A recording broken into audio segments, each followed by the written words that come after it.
Hello friends, today I want to show you how we can use filter in Microsoft Excel.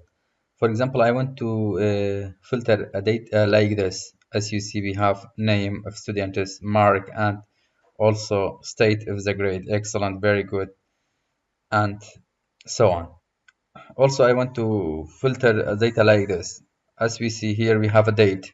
Start from 1st of January 2005 to 25th of January of 2005, and I have this flow rates. Let's see how we can do it. Here, just select the data we have and go from data, go to filter. Directly you see this symbol is here. For example, I want to filter this data according to column C. Here means it shows all the conditions, but I don't want all condition. Also, I want to show the student who got excellent and very good. Okay, you see.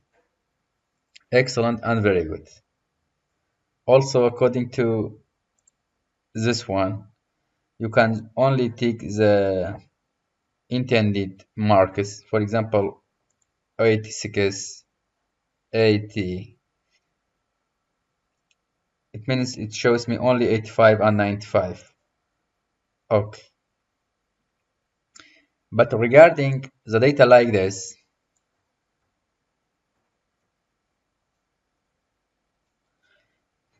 somewhat different. So here, in the same way, just select the data and from filter, in the same way you see these triangular symbols. Here, click the symbol and filter the data according to date filters. Here we have these options: equals, before, after, between.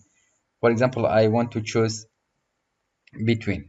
I want to see the data from 6th of January to 20th of January.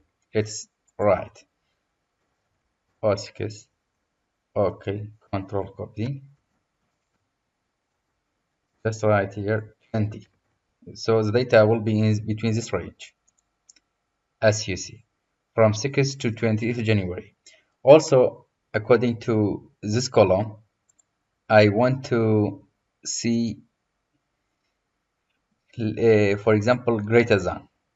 For example, I want to see the data greater than 2,100. I have four data which is greater than 2,100. That's all. I hope it can be helpful. Have a nice time.